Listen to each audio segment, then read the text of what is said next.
बातों की वैल्यू। बहुत समय पहले किसी शहर में एक परिवार रहता था। परिवार में मम्मी पापा के अलावा 7 साल की अदिति और 8 साल का आदित्य भी रहते थे। दोनों बच्चे वैसे तो भाई बहन थे, लेकिन दोनों एक दूसरे से बिल्कुल अलग थे।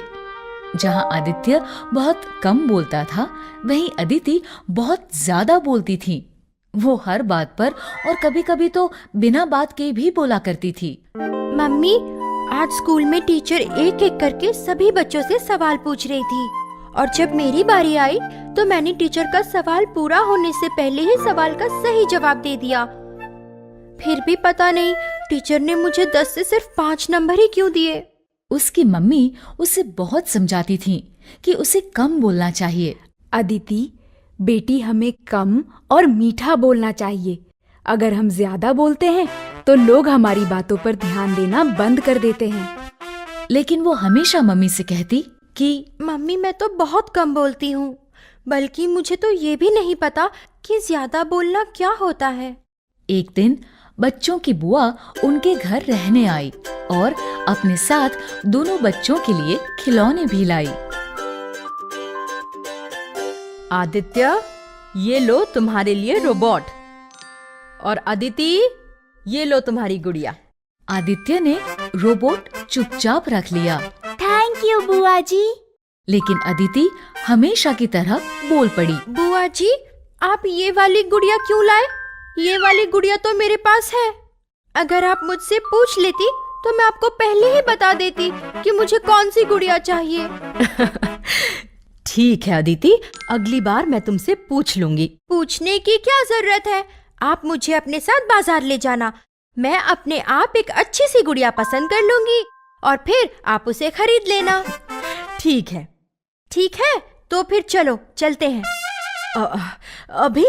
अभी तो मैं बहुत थकी हुई हूँ। हाँ, अभी तो आप थके हुए हो। तो बताओ, आप मुझे कब बाजार लेकर जाओगी? क्या? अदिति, बुआ को तंग मत करो। आइए दीदी। मैं तंग थोड़ी कर रही हूँ, मैं तो बस बुआ जी से बात कर रही हूँ। अगले दिन बुआ और मम्मी बात कर रहे थे। हम इस बार गर्मियों की छुट्टियों में नैनीताल जाएंगे। तभी अदिति वहाँ आई और हमेशा की तरह बोलने लगी। नैनीताल तो हम पिछले साल ही गए थे और उससे पिछले साल हम नानी के घर देहरादून भी गए थे। आप कभी देहरादून गए हो? हाँ, एक बार मैं। हम तो वहाँ हर बार गए हैं। हम तो वहाँ बहुत बार गए हैं। आप भी जरूर जाना। गर्मियों में तो वो जगह और भी अच्छी लगती है। आपको वो जगह बहुत पसंद आएगी। आइए दीदी, हम अंदर रसोई में चलते हैं। और उसके बाद आप नैनीताल भी जरूर जाना। आपको वहाँ भी बहुत अच्छा लगेगा। उसी रात अदिति के पापा भी बुआ जी के साथ बात कर रहे थे। दीदी, अच्छा हुआ आप आ गईं। मुझे तो आपके पास आने का समय ही नहीं मिल पाता। कोई बात नहीं, मैं जानती थी तुम काम से समय नहीं निकाल पाओगे, इसलिए मैं ही चली आई। तभी अदिति वहाँ आई और बोली, पापा, मुझे आपसे कुछ बात करनी है। अभी नहीं अदिति, अभी मैं बुआ जी से बात कर रहा हूँ। ठीक है, पहले आप बुआ जी से बात कर लो। ये कहकर अदिति वहीं बैठ गई और उनकी बात खत्म होने का इंतजार करने लगी। पापा और बुआ जी बात करने लगे। मैंने सुना आप बच्चों के लिए गिफ्ट लाई थी, तो क्या आप मेरे लिए कुछ भी नहीं लाई? मैं तुम्हारे लिए भी गिफ्ट लाई हूँ।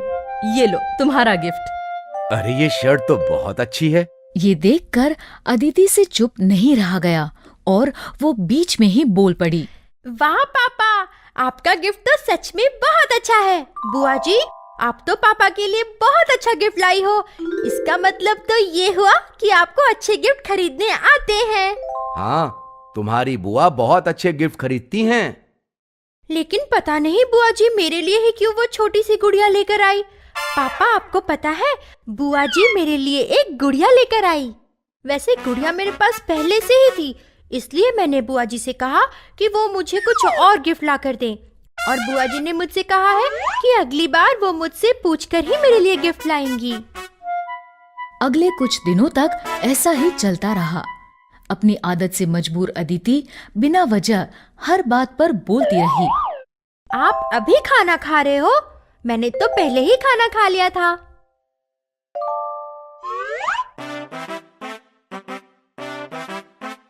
आप अभी से सो रहे हो? मैं तो बहुत देर से सोती हूँ। आप अब सोकर जाग रहे हो? मैं तो सुबह सुबह ही जाग जाती हूँ। बुआ जी को उसकी बातों पर गुस्सा तो बहुत आया, लेकिन उन्होंने उससे कुछ नहीं कहा। फिर जब 3 दिन बाद बुआ जी के जाने का समय आया तो उन्होंने बच्चों से पूछा, बताओ बच्चों, अगली बार मैं तुम्हारे लिए क्या लेकर आऊं? बुआ जी, आप बस आ जाना, फिर हम दोनों साथ में बाजार जाकर मेरी पसंद के बहुत सारे खिलौने खरीदेंगे। बुआ जी, आप हमारे लिए मिठाई लेकर आना। ठीक है आदित्य, मैं तुम्हारे लिए मिठाई लेकर आऊंगी। ये कहकर बुआ जी चली गई। लेकिन अदिति को बुआ जी की ये बात बहुत बुरी लगी। उसने उदास मन से मम्मी से कहा, मम्मी, बुआ जी ने मेरी बात नहीं मानी और भैया की बात झट से मान ली। मम्मी ने उसे समझाते हुए कहा, अदिति, इसीलिए मैं तुम्हें कम बोलने के लिए कहती थी। कम और मीठा बोलने से हमारी बातों की वैल्यू बनी रहती है, और अगर हम ज्यादा बोलते हैं तो कोई हमारी बातों पर ध्यान नहीं देता। अदिति मम्मी की बात समझ गई। उसने कहा, आप ठीक कह रहे हो मम्मी, आज से मैं कभी बेवजह नहीं बोलूंगी। इस तरह अदिति की बेवजह बोलने की आदत छूट गई और वो कम बोलने लगी। तो बच्चों, इस कहानी से हमें ये शिक्षा मिलती है कि हमें कम और मीठा बोलना चाहिए। इससे हमारी बातों की वैल्यू बनी रहती है। Chocolate challenge. गट्टू चिंकी के घर उनके मामा मामी और मौसा मौसी आए हुए थे। सब हॉल में बैठकर बातें कर रहे थे। मेहमानों को देखकर गट्टू चिंकी काफी एक्साइटेड थे। गट्टू चिंकी, आओ बेटा। गट्टू चिंकी मामा मामी और मौसा मौसी से मिले। उनकी तरफ से उन्हें ढेर सारी मिठाइयाँ, गिफ्ट्स और ढेर सारे चॉकलेट्स मिले। चॉकलेट्स पाकर गट्टू चिंकी बहुत ही ज्यादा खुश थे। पापा मम्मी और दादी मिलकर मेहमानों से बातें कर रहे थे। थोड़ी देर बाद बातें खत्म हुई और सब बातों से बोर होकर टीवी देखने लगे। चिंकी, कोई भी बात नहीं कर रहा, बोर हो गए सब। ऐसा ही चलता रहा तो जल्दी ही मौसा मौसी और मामा मामी निकलने की बात छेड़ेंगे और फिर चले जाएंगे। हमें उन्हें उलझाए रखना होगा। आइडिया, हम सब मिलकर गेम खेलते हैं। गेम? कौन सा गेम? तभी दोनों की नजर चॉकलेट्स पर पड़ी। दोनों ने एक दूसरे की तरफ देखा और दोनों एक साथ चिल्लाए, चॉकलेट चैलेंज। फिर क्या, थोड़ी देर डिस्कस करने के बाद गट्टू चिंकी सबके सामने जाकर बोले, क्यों ना हम टीवी देखने से अच्छा कोई गेम खेलें? हाँ हाँ, क्यों नहीं, खेलते हैं, बहुत मजा आएगा। लेकिन कौन सा गेम खेलना है? तभी मामा जी ने गट्टू के हाथ में चॉकलेट्स देख लिए। कहीं तुम दोनों चॉकलेट चैलेंज खेलने की तो नहीं सोच रहे? यस, हमारे पास चॉकलेट्स हैं, तो क्यों ना हम चॉकलेट चैलेंज खेलें? जरूर खेलेंगे, बताओ कैसे खेलना है? हम आपकी जोड़ियाँ बनाएंगे। एक जोड़ी में 2 लोग, जैसे कि मम्मी पापा, मौसा मौसी, मामा मामी और दादी चिंकी। हमारी जोड़ियाँ तो बन गई गट्टू, तुम्हारा जोड़ीदार कहाँ है? मैं आपको चैलेंज दूंगा ना, बाद में मैं आपके साथ खेलूंगा और चिंकी हमें चैलेंज देगी। ठीक है, बताओ क्या है तुम्हारा पहला चैलेंज? हर जोड़ी में से एक की आंख पर पट्टी बांधी जाएगी और उसे चॉकलेट दी जाएगी। उसे वो चॉकलेट अपने जोड़ीदार को खिलाना है। चलो, अब सब लाइन में खड़े रहो। सब लाइन में खड़े हो गए और गट्टू सोचने लगा, पहला चैलेंज किसको दिया जाए? हाँ, मामी। मामी, आपको चैलेंज है कि आप आंख पर पट्टी बांधकर मामा जी को चॉकलेट खिलाओ। ये मामी, कम ऑन। फिर क्या, मामी की आंख पर गट्टू ने पट्टी बांधी और मामी को 3 बार घुमाकर फिर छोड़ दिया। मामी के हाथ में चॉकलेट था। मामी अंदाजा लेते हुए मामा को ढूंढने लगी। शिखा, मैं यहाँ हूँ। नो मामा जी, प्लीज, नो चीटिंग। मामी जी बार बार मामा के पास जाती, उन्हें छूकर देखती और फिर दूसरे जोड़ी के पास चली जाती। ऐसा काफी बार हुआ और अचानक कमाल हो गया। मामी ने पास जाकर चॉकलेट मामा जी के मुंह में डाल दिया। ये मामी जीत गई, मामी जीत गई। वाह मामी जी, आपने तो कमाल कर दिया। मामा जी को आपने पहचाना कैसे? सिंपल है, हर्ष का परफ्यूम सूंघते सूंघते उसके पास गई और चॉकलेट खिला दिया। बहुत अच्छे। अब मौसी की बारी। मौसी को पट्टी बांधकर छोड़ा गया। मौसी चॉकलेट लेकर मौसा जी को ढूंढने लगी, लेकिन मौसी ने मौसा जी समझकर गट्टू के पापा को चॉकलेट खिलाया और सब लोग हंस हंस कर लोटपोट हो गए।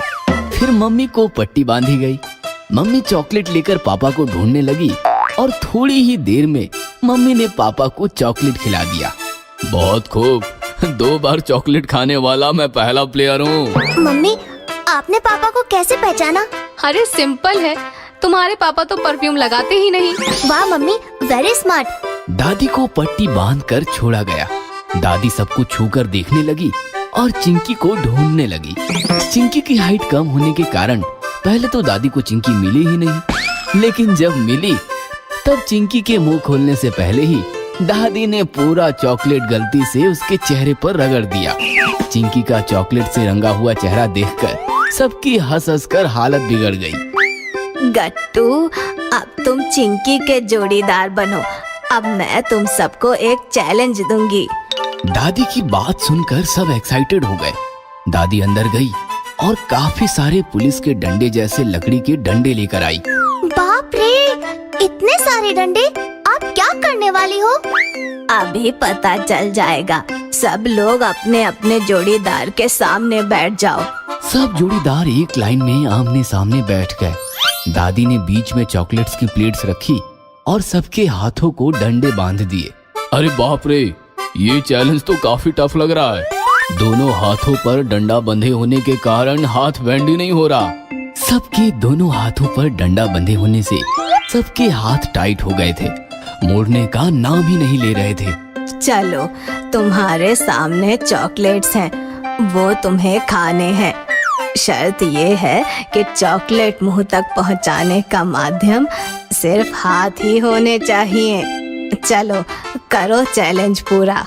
फिर क्या, सब एक एक टुकड़ा उठाकर खाने लगे, लेकिन दोनों हाथों पर डंडा बंधा होने के कारण हाथ मुंह तक पहुंच ही नहीं रहा था। फिर क्या, कोई चॉकलेट हवा में उछालकर मुंह में कैच कर रहा था, तो कोई मुंह हाथों के पंजों तक ले जाने की कोशिश कर रहा था। नजारा काफी फनी था। दादी सबका वीडियो निकालने लगी। थोड़ी देर बाद परेशान होकर सबने कोशिश करना बंद कर दिया, क्योंकि कोई भी ठीक से चॉकलेट नहीं खा पा रहा था। तभी अचानक चिंकी के दिमाग में आइडिया आया। उसने चॉकलेट का टुकड़ा गट्टू को खिलाया। गट्टू ने भी चिंकी को चॉकलेट खिलाया। दोनों चॉकलेट खाने लगे और एक दूसरे को खिलाते खिलाते उनके सारे चॉकलेट्स खत्म हो गए। ये देखकर दादी मुस्कुराई। फिर बाकी सबने मिलकर गट्टू चिंकी को कॉपी किया और एक दूसरे को चॉकलेट खिलाया। इस प्रकार बिना हाथ को बैंड किए हुए सबके चॉकलेट्स खत्म हो गए और दादी का दिया हुआ चैलेंज पूरा हो गया। अगर आपको हमारी वीडियोस पसंद आ रहे हैं तो इन्हें लाइक करें, कमेंट करें और सब्सक्राइब करें